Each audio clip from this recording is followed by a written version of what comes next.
scaling of macOS software deployment using the open source tools like AutoPkg, Munki, with DevOps principles and intelligent reporting. So before we start, just a little bit about us. We are two DevOps engineers with one mission, creating robust and scalable systems. As you all know, my name is Sandeep Koli. I have 15 years of experience developing softwares in different domains like IoT, infrastructure, cloud, and AI. Outside work, I really enjoy spending time with my family and learning new technologies. Hey, hi guys. So I'm Nikhil, as Sandeep has already introduced. I have almost 10 years of experience in IT and majorly working on DevOps side. In free time, kind of like to travel. That's about it, yeah. Yeah, okay. So if you don't know about this Snowflake, I'll just briefly give you the background. We are an AI data cloud platform where companies can mobilize their data in near real time at an unlimited scale. And we are part of platform engineering team.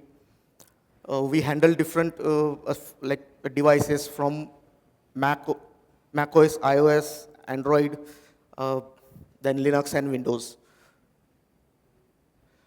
Before we start our presentation, let's look at the agenda.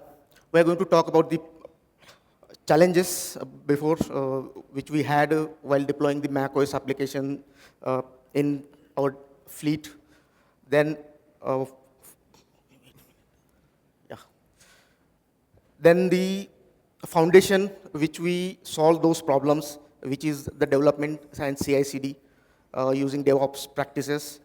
Then the backbone, which distribute all the apps to our endpoints, all the endpoints.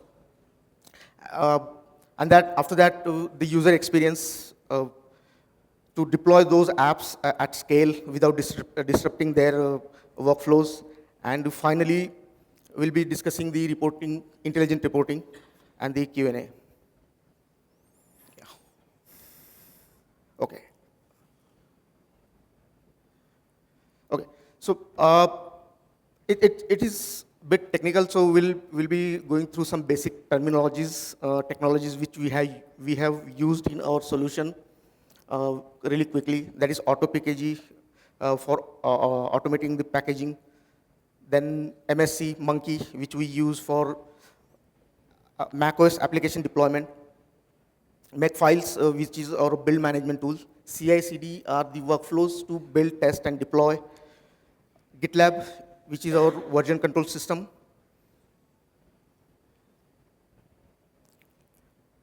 Yeah, Snowflake is our data platform where we store all the endpoints, our serverless infrastructure, and like CI/CD pipeline, everything.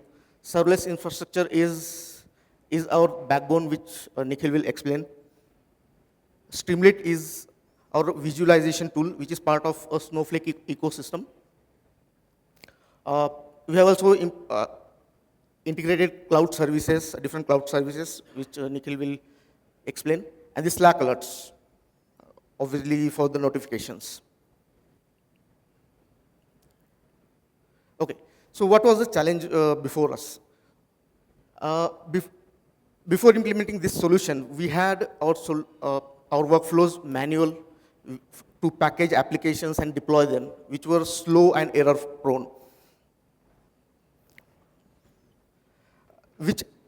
And since those were slow and error prone, we had issues with security and compliance. Obviously, if delayed patching is there, right, it is a risk for the whole enterprise or the company, which leads the inconsistent user experience because we cannot guarantee the right version of apps are deployed in the endpoints in the user devices. And the traditional approach was not really this scalable because as our fleet grew, we had the older approach, which was obviously the slower one, right? It wasn't really scalable. So we needed a solution which was automated, scalable, fast, and reliable. Here we will just discuss the higher level overview of our pipeline, which we have implemented, which starts with our development workflow, then the CI/CD pipeline for automated builds and continuous integration, delivery, deployment. Then the backend infrastructure, which stores or hosts all those distribution pipeline. The client deployment, how we deploy those solutions to our client systems.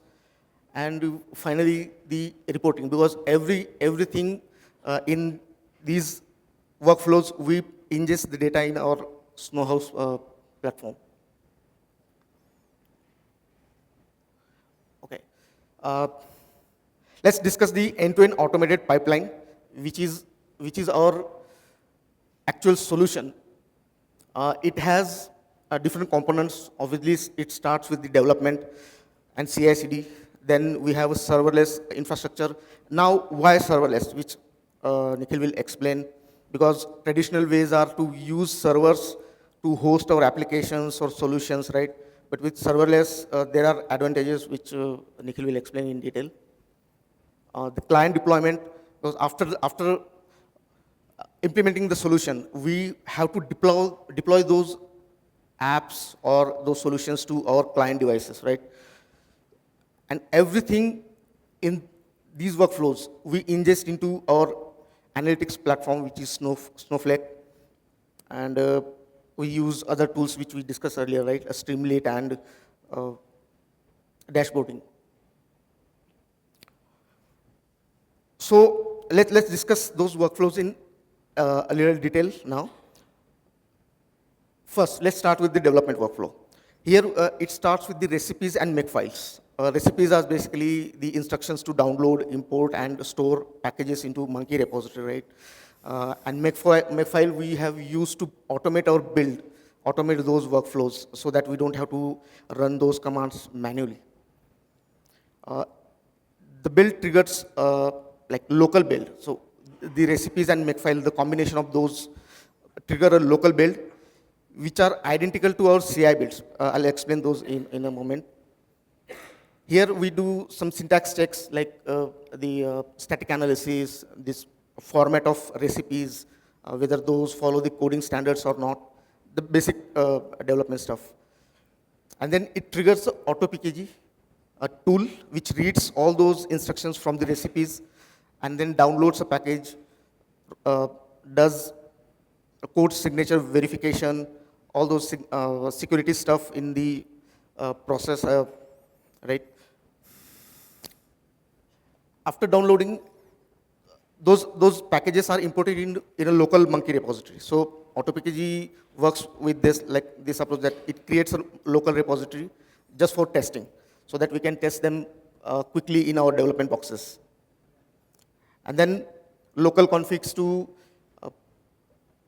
run or use that Munki repository in the endpoints. Because this is a development workflow. So whatever we develop, we have to test it locally before we merge it to a Git, right, or GitLab. And then, obviously, once this local repository is created, we run local testing to validate whether the package was downloaded correctly, it is imported in Munki repository, it is being installed, update, removed, whatever the manifests are or catalogs are as per the development or requirement. The next is CI/CD. So once it is done in development, we create changes with the same recipes and makefile as a merge request, like in a feature branch, that gets reviewed by our peers. Obviously, we have a large team, and they go ahead and review those changes from feature branch, and then we merge those changes into code repository, so that we can audit them later and validate, okay, these were the apps versions, or these were the development changes. It triggers the CI build, which is identical to our local build. And with the help of this workflow, we almost guarantee that local build is identical to CI build, and if your pipeline is passing locally, that means it will pass in CI, in GitLab environment, so that you are confident that, okay, whatever packages we have added, modified, or updated the configurations, those will pass or work as expected.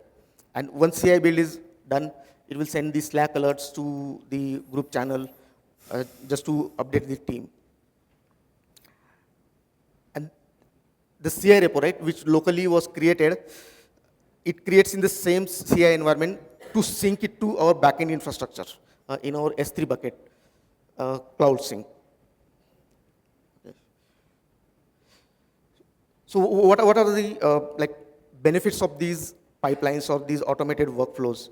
First is it is completely automated, end-to-end, where we develop something once and run it every time. Like there's no development after that. You just create changes, merge them in CI, GitLab environment, and then it will be fully automated. Because once you add package, you don't have to add it again and again, right? Like you do with manual workflows. You download package, upload to some MDM solution, and then distribute it to it. The next feature is developer to deployment, where we commit those changes in a Git, and after that, it is like deployed without any human intervention. The consistent builds, because we are always confident that if it is working in the local while running or while testing my development, it will work in any of the environment, and it will work in production as well, right?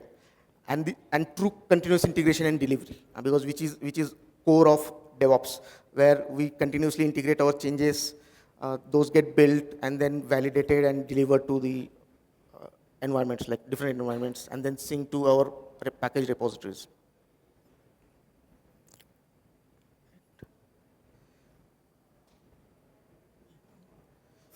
Yeah. So with that, I'll hand it over to Nikhil to explain the serverless architecture. All right. Thanks, Sandeep. I think there's something wrong with, yeah, I need to press pretty hard. Yeah. All right. So Sandeep did give you like an overview of what exactly we were doing when it comes to building something. But the major part of building something, and when we come across thousands and thousands of devices, is the distribution part. You can build something locally, but unless you don't distribute to all the machines that we are managing, there is of no use. So we need to build something which is much more scalable. You know, it has to scale out, it has to scale in. It has to be something so elastic that even if you change something, it doesn't impact the performance of it, right? So nothing is better in terms of scalability than using something that is serverless. Serverless and cloud does give you all that kind of flexibility. And being cloud-heavy company, we chose to go with AWS being our go-to cloud, and obviously it gives you a lot of services that you can tweak around, play around. One of the services that we pretty much like and we bank on, there are two of them. One is the S3 bucket, endless amount of storage capacity, just keep dumping files. It's not going to stop, right?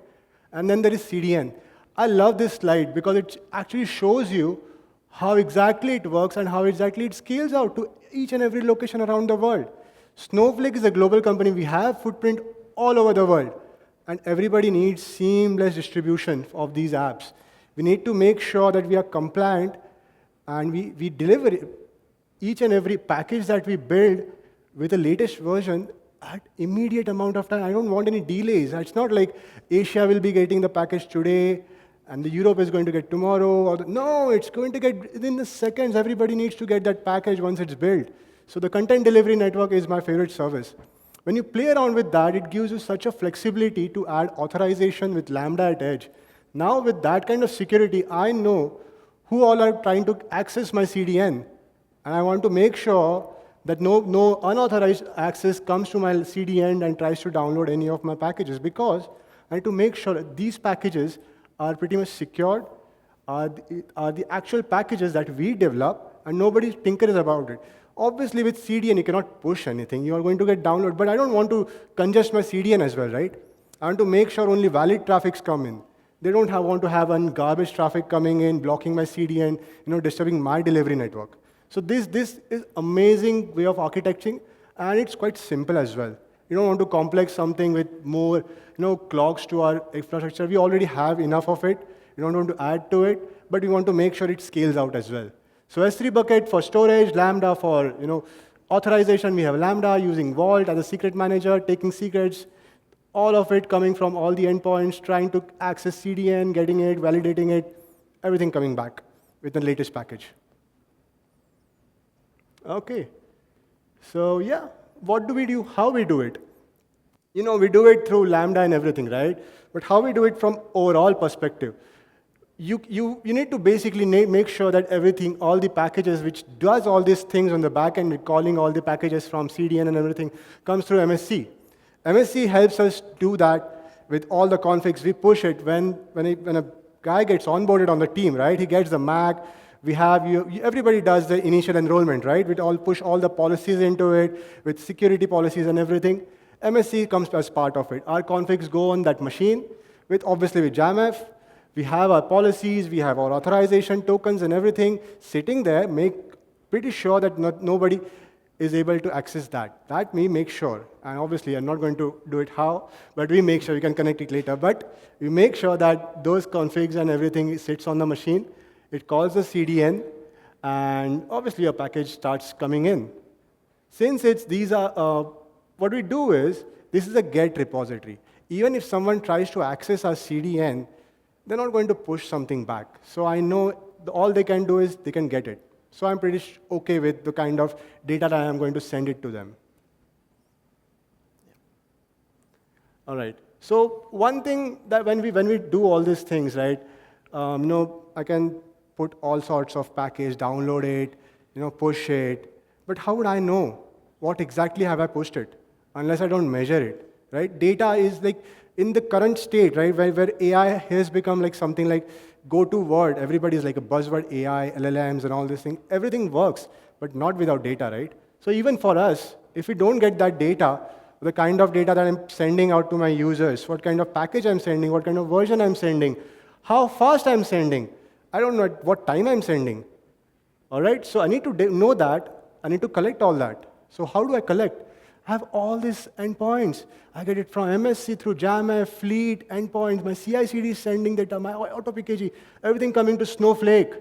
And Snowflake is such a flexible tool. I mean, it holds trillions and trillions of data. I mean, we don't bother about managing the data. All we do is how do we analyze it. And nothing is better than Streamline, which basically lets you get that data, use your data frames, all sort of Python logic that you want, and create amazing dashboards without even worrying. I'm not a data science, but I can work with it because it's basic Python, right? I mean, as a part of like a community which is growing, with Python being and scripting become part of it, it's quite easy. And we have LLMs, OpenAI, ChatGPT, just type a couple of commands and you get the entire code, right? So that's kind of flexibility that offers me, but I need to measure it. I need to make sure what I'm developing is what I'm delivering. What's the payoff of all this? This is a sample dashboard that we created. It's a pretty rudimentary, nothing fancy. It only has things. Oh, where did it go? Oh, there it is. It only has things, what matters to me. What matters to me is the number of apps. Those are the number of apps I'm building every second, every minute, every time whenever a new app is getting downloaded or released by a vendor, that's the total number of apps I'm building. That's 34. Total number of patches that I've sent overall, it's 130, 100, it's 1,311. That's a good amount of patching. And how many patches I've been sending each month? That's the trend line. I can see on an average I'm sending more than 50 patches every month. How would I know? Because I was able to track it with the data. I know which machines, because I have endpoint data through Jamf, through FleetDM.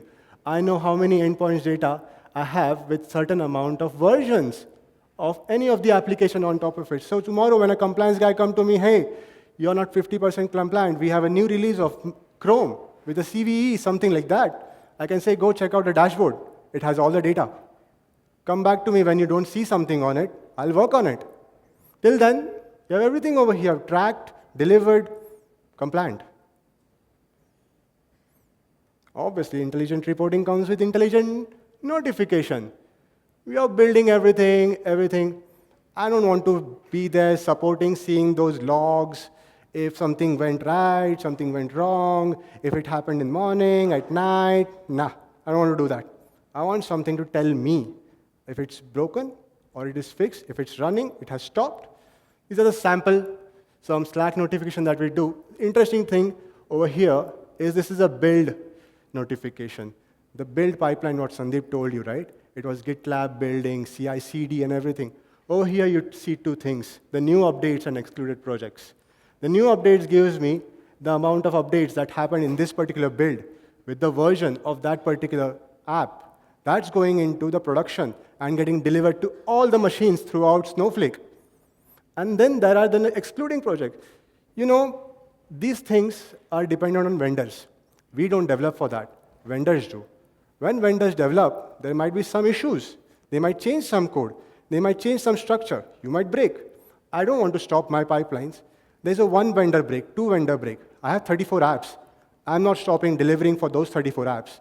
I'm going to exclude that and let the other 32 apps get built and delivered. I'll fix that later on my time. I have my time to fix it.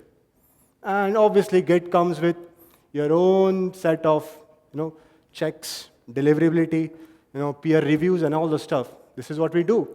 We make, we develop, we get peer reviewed. I know if I'm wrong, if I don't follow a certain standard, my colleague is going to point me out so that tomorrow, when something like 6 months down the line, it's not a garbage or something in my repository. It's a clean repository. And I know my colleague has reviewed it, and whenever someone else wants to contribute, it's easy to follow. And someone easily can, I don't need to sit there, teach them. Just follow, read. Read me, that's all we do. Okay. Yes, again, same thing. You can't manage what you can't measure, right? You need everything to measure. You can't manage anything. We are managing so many apps. We are managing so many endpoints. I cannot sit there managing each and every one of, no, I'm not going to do that. I'm going to collect the data, store it, visualize it, and only focus on things that matter, not more than that. My time is important. Obviously, when you do all this, these things come in line. Compliance, software versioning, delivery, everything is fast. Licensing, everything comes super fast to us. We don't wait for anyone. Oh, this is just the numbers. Numbers speak louder than anything. Your higher management, all you need is numbers. How many devices? How many minutes? What's the rate at which you're building, delivering? Is there any issue? Do we need to check it? No, I don't need to check it. These are the numbers. Look at it. So I have more than 9,500 devices. I barely look at it. The amount of time it takes to check the app, if it is delivered, like let's say Chrome tomorrow gives a new version, want to remediate a CVE. 30 minutes, that's about it. I don't even look at it. It's so automated, it just goes there, runs the pipeline, downloads it, in 30 minutes deploys it, I don't even care, unless and until it breaks. If it breaks, I have to look at it. But until then, I don't bother. Nothing, not for me. Build consistency. What I do it on local is what I get in the production. It's not something different. Everything is same. 95%. That's what I said. I don't look at it. It just runs. It keeps running. Scales, that's about it.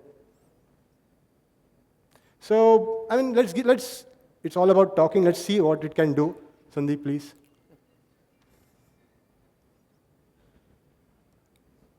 Let's see. For some reason. Can you play? Can't play this file for some reason. What happened? File. Always the demo gods, isn't it?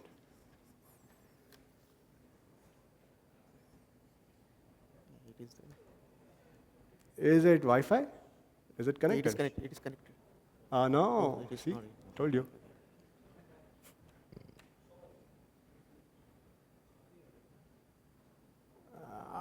Come on.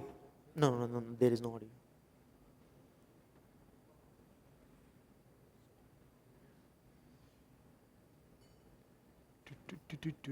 Okay.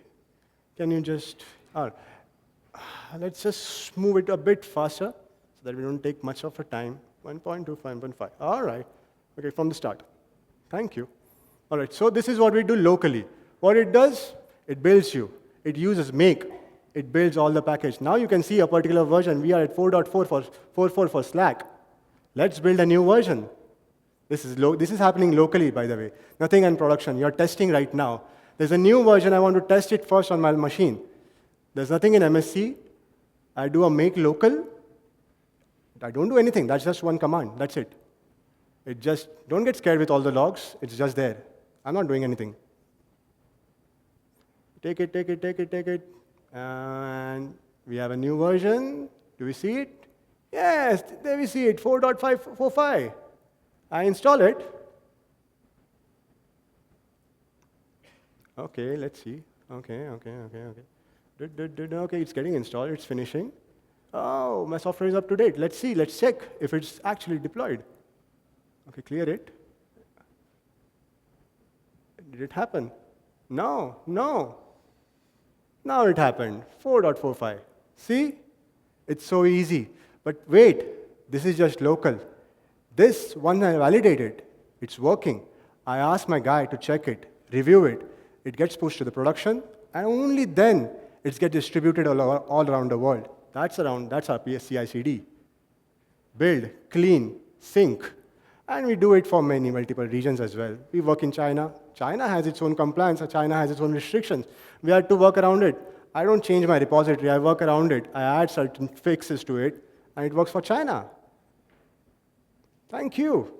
You have any questions and answers? We have time, so we can use the time.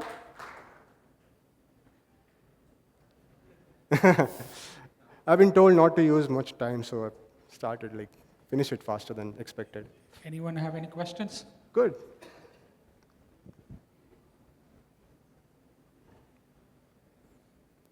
Any questions?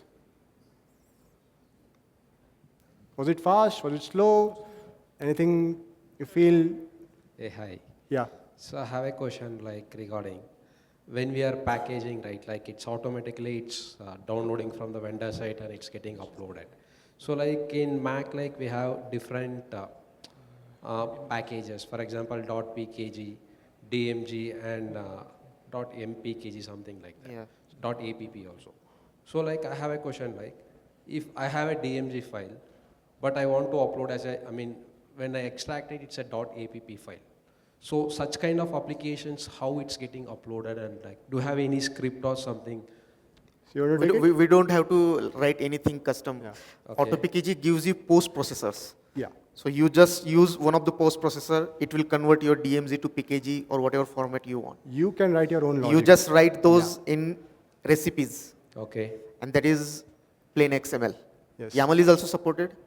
So it supports YAML, XML. You can write your own Python script. We write pre-processors, we write post-processors. Let's say if you want to have some custom processing before, you want to clean an environment before you install your application, you can do that. You want to run an extra script after the application is installed, you can do that. You can make a lot of changes. You can also extract PKG and you can convert it when in the build as well. You can do that. Yep. And that's Okay. part of all your custom scripts. Okay, thank you. No problem. Thank you, guys. All right. Thank you, guys. Yep. Thank you.